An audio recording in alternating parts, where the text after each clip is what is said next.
Hi folks, you're with Tacitus today, your pushback channel, and thank you for joining this audio live stream. In this essay, I'd like to sort of highlight the extent and the amount of money and resources that's available to the globalists to push their narrative and to suppress all other narratives or points of view or all questions about the globalist project. Now, the globalist project is unsaleable. It has to be forced on the people. That's the only way they can do it. They can't get people to willingly embrace it. So they have to force it on the people. And in order to do that, they have to be the one source of information and to tell lots and lots of lies and prevent anyone else from talking. Now, they control pretty much the entire mainstream media. So they've got that pretty much sort of locked up. The only thing left to do now is to suppress all alternative points of view on social media, which they're busily and aggressively going about now. But there seems to be so much pro-globalist propaganda around. I mean, it's unrelenting. It's never ending. Wherever you look, whatever you listen to, whatever you see, whether it's an ad. I've just when I was looking at a video early on, 3 adverts all promoting either mixed race relationships, or there's no white people at all, or that black people are all the smartest people, white people are the dumbest, that type of stuff. This propaganda is just never ending, and it comes in all sorts of shapes and sizes, and they're ever ready to throw money at trying new things and different ways of propaganda pushing. And so, but how does it work exactly? Well, they can go to any newspaper, the globalists. It could be through an NGO, through a front company. It doesn't matter. It doesn't matter what conduit they use, but they can go to a struggling suburban newspaper and say, okay, well, we'd like to take out a full page advert saying about climate change, whatever, that men are oppressing women, that racism is everywhere, whatever it is.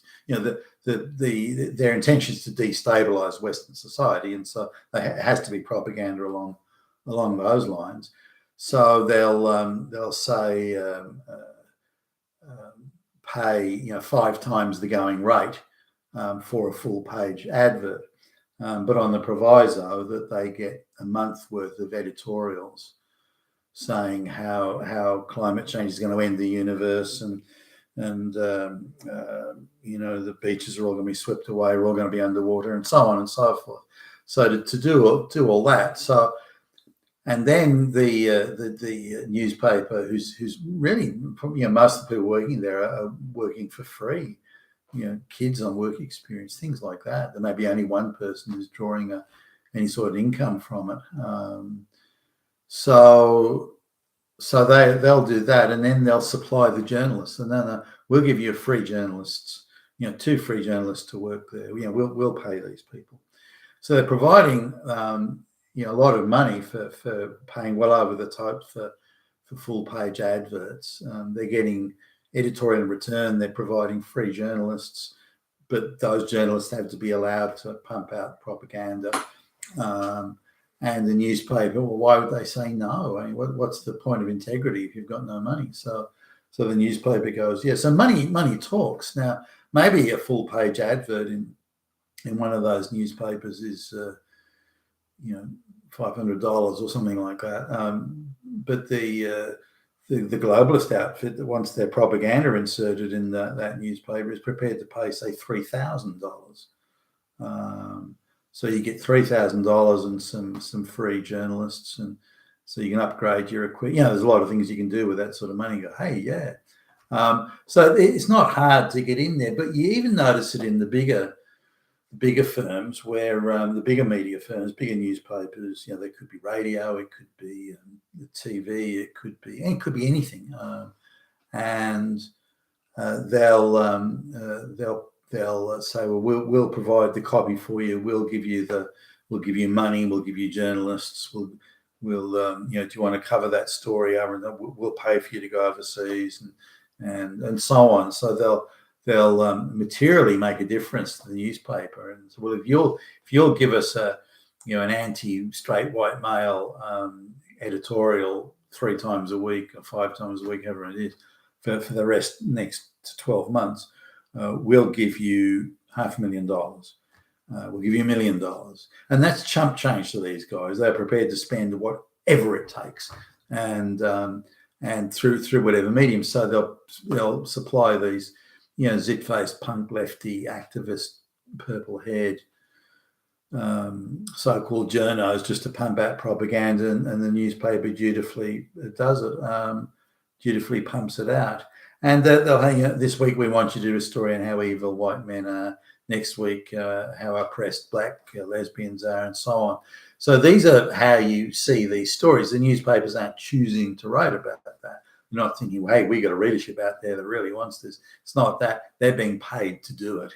They're being given the essays, given the copy, and they're being paid handsomely to do it. Now, other things too, like they've got they can't afford to have trainees or cadets in the newsroom anymore.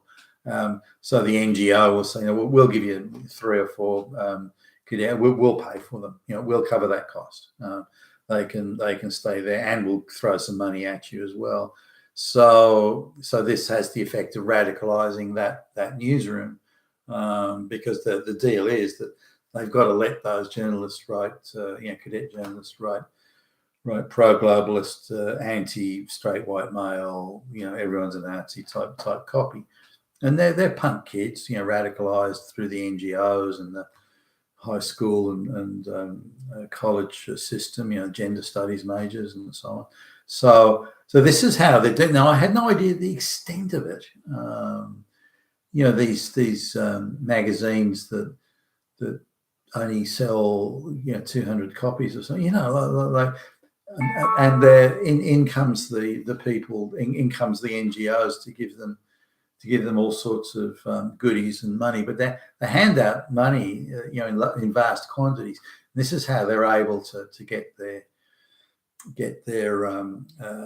globalist message out there. And on the opposite side of things, the anti-globalists have got almost nothing. It's guys in their lounge rooms or their kitchen tables doing videos on social media. But outside of that, there's no one really doing this. There's nowhere near the amount of money. And you see this in other areas, like various activist groups are finding, trawling, looking for people to go and sue Donald Trump on anything. It doesn't matter. There could be a dropped matchstick. It could be a candy bar wrapper or something. They don't care.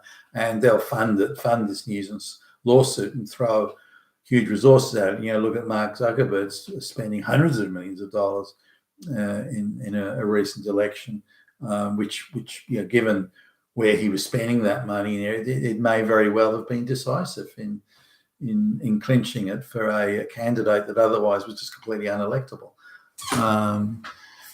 So when I realised the extent of this, just how many activists, how many activists are in newsrooms, how much money is being paid into these newsrooms to encourage pro-globalist propaganda, even in government-paid, government-funded news stations.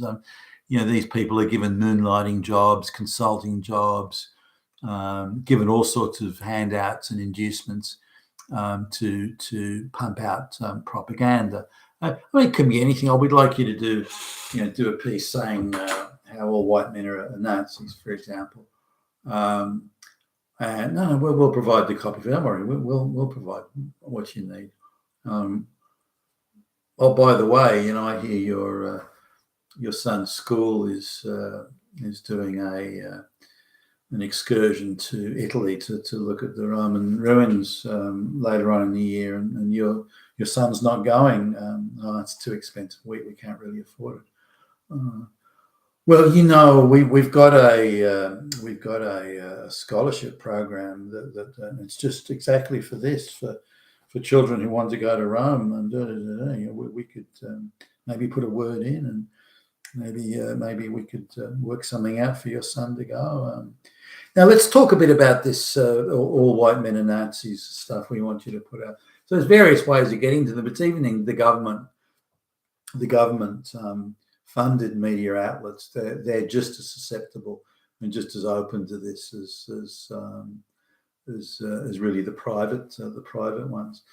So when you look at the propaganda and the never-ending avalanche of propaganda, you look that it's coming in all money being given to advertising agencies. I mean, the list is endless, and the globalist budget for this propaganda is a bottomless pit. They not only are they spending gazillions on putting this propaganda out, there isn't any opposing narrative that's coming out of anywhere. The only opposing narrative, again, is people doing video, like I'm doing here, videos out of their lounge room. That's the only opposing narrative, which is minuscule compared to the globalist funded narrative. You've been a Tacitus today, your Pushback channel. Thank you for listening.